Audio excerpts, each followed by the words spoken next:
You looking to stockpile some bourbons for the summer so you can sit by the pool and sip on them? We got a list for you. It is a list.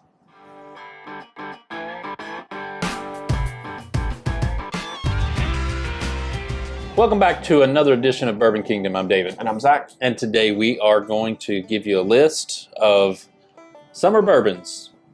Yeah, we got like... Are they all bourbons? Or so that we can be grammatically correct? There's no rye in there? I mean, we technically don't have rye, but some of them would technically be considered whiskeys. Okay. But we'll call them bourbons, and you all can yell at us in the comments below. Just whenever you do that, just make sure you hit the like button and subscribe while you're there. Turn on the notification so that we make sure we hear your complaint. Agreed. All right, first one. Channel favorite. I love, and a lot of these are going to be like things that are pretty available, honestly, in some way or another. Oh yeah, pretty much. Yeah, they're all of them except for one. We always save an allocation for the end. That's true, we do. And then two of them will be available to everybody here shortly. And then one of them is kind of like, I guess it comes out twice a year. Yeah. But it comes out enough to where you should be able to find it. You should be able to get your hands on it. Yeah, for sure. All right, JTS Brown, Bottle and Bond. This is a shout out to Paul Liquor Barn. There you go. My guy. This is not one of my personal favorites, but that's just, it is what it is. If we only did my personal favorites, we'd have like all finished whiskey, like three whiskeys. Yeah. Yeah. So, but it's an enjoyable drink. It's just not one that it's not my go-to for anything. So it's an awesome bottle. It's a good for the bottle. price point of it being under $20 for sure. It comes from a major distillery. Yep. It's Bottle and Bond. It has all of these little things that's like check. And it's also a strange bottle in the sense of you can really drink it year round, and it kind of fits any temperament. That's like probably true. Any part. That's probably and true. Worst case scenario, if you don't like it, guess what? It's so freaking cheap. You can mix it, and nobody's upset about it. Yeah, nobody's upset about it at all. That is true. Yeah, good bottle. All right, next one. And you know, I keep hearing these little requests here and there, like people saying, "Hey, review this bottle. Review this bottle." Put in the comments below if you really want us to review this bottle, because I have a feeling if we did do this, as much as I love Frank August, we'd get like 4 views. Go look at our, if you got a second, go look at our who makes the best old-fashioned video, and I'll tell you, when we steer off the main path, kind of what happens. So. Well, actually, no, a better indicator would be our shorts that we did, because we did a short talking about Oh, yeah, that's true. That one didn't do hot. Yeah. But as much as I don't care about that, I do like discussing great whiskey. This is, at the end of the day, this is great stuff. Yeah, it really is. I love the simplicity of this bottle. It's just slick. It's easy. It's clean. I love that. The juice inside, that is awesome. Yep. We like to think it's Wilderness Trail. We keep getting told that it could be Castle and Key. If it's Castle and Key, it's interesting. Castle and Key's I would be so surprised if it was Castle and Key. I would be shocked. But shout out to Castle and Key if this is Castle and Key. Look, Castle and Key. Just dump your other stuff and just concentrate I'm going to be honest with you. You all should cancel the Frank August stuff and just do that. So yeah, true. I don't know what's told. Yeah, this is good, and this is affordable. This is what, $65? Yeah, I think it's anywhere from like 65 to 75. Yeah. It definitely is the pricier one on the list outside the very last one. But it's starting to become more available. I know here in Kentucky. Let us know in the comments below if you all have seen it. It's readily available. Yes, everywhere. I see it everywhere I go. Now, can't wait for the other version of this to come out. Cast strength? Cast strength. Single barrel? Single barrel. Not the Mizuno oak. It's not Mizuno, but whatever it is. I mean, I'll take that too. I can't. I'll be willing to try it. Do it. Like if this is their first thing, and this was good, I give everything else. That's fair. I agree. I agree with that statement. I will go after and go. Okay, I can give it all a try. I love this bottle. Yeah, this is a good bottle. I absolutely love this bottle. It's Chattanooga Bottle and Bond. Yeah, it is so stupid good. And I can't even figure out how to describe it. It's so good. It just has really great fruity notes. At first, it was kind of allocated for our area, so I never I didn't get one. Yeah. And then B, I didn't really talk about it. just because I thought it was. I judge everything, and maybe this is totally wrong because where we live. I judge everything about how easy something would be, kind of in our area, because A, we live here, and B, everything's about bourbon. Yeah. So if something's able to sell on the shelf around here, it's like, okay, cool. It's something that I can reasonably talk about. Yeah. This will sell on the shelves. Now, eventually, once it kind of runs out, because it's more of a seasonal release, I think this one's the spring. Yeah, spring release. But guys, man, I think this is stupid good. And I think it's like really slept on. And what's the price on this? I feel like I spent like around like $60 on it. But don't hold me to that. I thought it was somewhere close to that. But I feel like it's much more reasonable than what it probably honestly should be. If I'm being honest with you. Don't listen to him, Chattanooga. You're just right on the perfect price point. Yeah, it's pretty good. This bottle here, I don't know how we haven't ever put this on any of these little seasonal videos that we've done, but this just kind of fit the need. John J. Bowman Single Barrel. It's my jam. It means your poor man C.H. Taylor. Yeah. So, I mean, I don't know what else we need to say about it. It's fantastic. Good. You get it. Great. This is an old version too, because this is not. Oh, he's gonna pull the new version. Yeah. If you think they make a rye, they don't. They don't. It's not a rye. It's just a green labeled single barrel.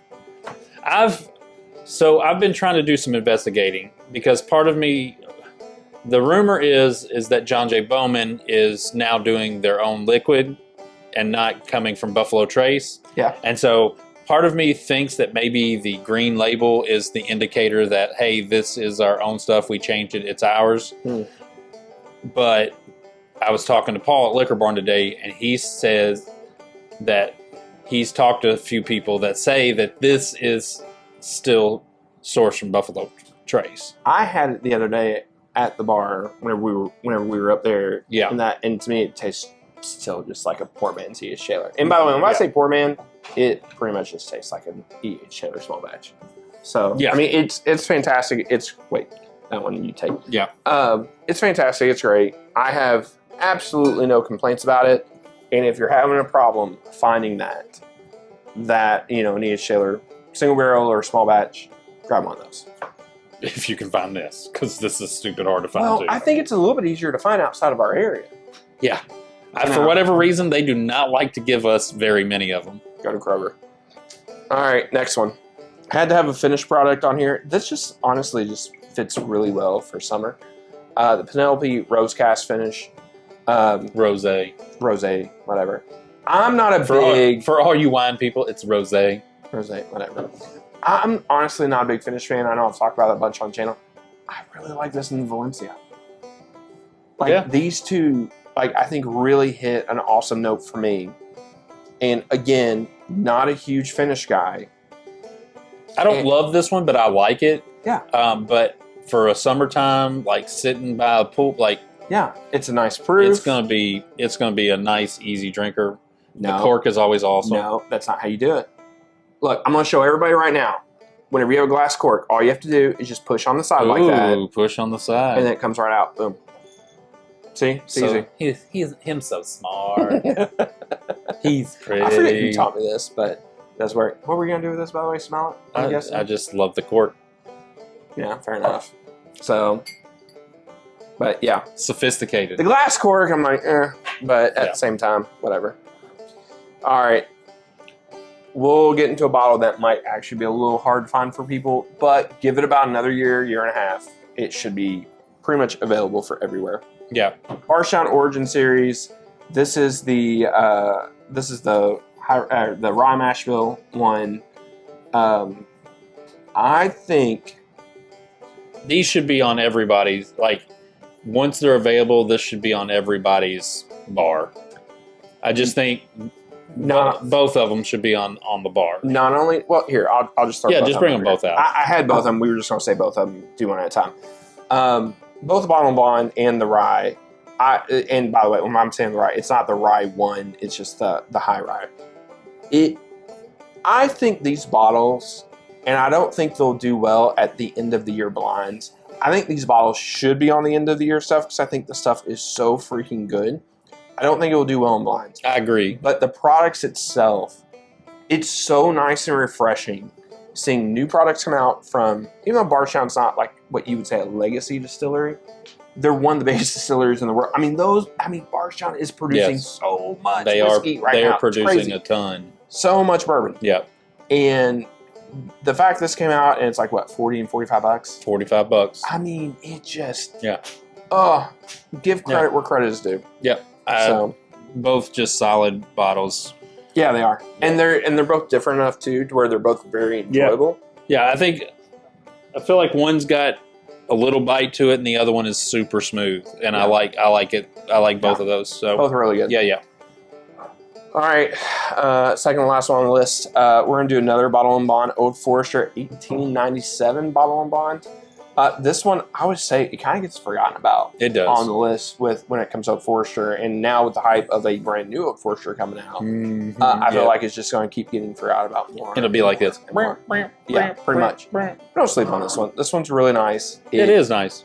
Super easy to sip on, super easy to drink, and it's just all around. Yeah. It's still not my go-to, like is 1920, but yeah, sure. But I think when it's warmer out, it gives you a little bit less there. Yeah. To where with that, this or the 1910 would be like both. Yeah. No, that's fair. All right, so that's basically like all of like your standard shelf whiskey. Yes, we understand some of that might not be available. Yeah, some will be harder, some be whatever. Some aren't in your area. We get that, but just as a general take. And then we always like to have a little bit of allocation at the very end. Yeah. This one, guys, is love. Pure beauty right here. And yes, this is going to be harder to find, but Michter's and more expensive. Just a little bit. Yeah, just a little bit more expensive. I cannot express how much I love Michter's tenure so far this year. It is, I've had multiples of them. They have all been glorious. They are, as of right now, it would be hard for me to bet, but I'm betting, or it's not hard for me to bet, but I'm betting that this does so well, it makes either the top 5, at least top 10 for end of the year whiskey. I think you're right. Here's my biggest fear. Like, knowing what's inside here and how good it is and how easy, smooth, just delicious it is, I'm actually afraid to open mine because I don't think it will make it to the summer, like the full-on summer. Gosh, it is. I've got a family vacation coming up to the lake in July, and thanks for the invite. Yeah, I'm like, do I take it? Because if I take it, it's going to be gone, and I don't want it to be gone that quickly. So I want to open it and enjoy it this summer, but I'm also kind of like, ooh. Guys, I know they are hard to find. They are. Obviously within reason stuff, but man, they are, I think they're special. I think this year's batch is going to be very, very special. I want as many as I can humanly possibly gather. Yeah.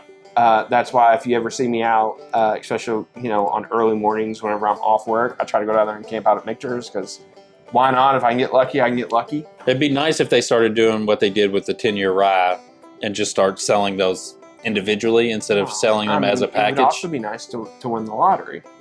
I mean, I did. Remember last year I won the lottery. Yes. Remember that? Yeah, we know. Okay. You play it once, you win a 23-year pappy. Yeah. That's just what happened. Hey, tell us what's on your summer list. Tell us some things that like maybe we haven't even thought of. Like what are you going to be sipping on the summer during vacation or whatever it is? Let us know because we definitely are open to trying some new things and some different stuff than what we even have on this list. Oh yeah, 1,000%. Yeah. So till next time, we'll see you. We'll see you.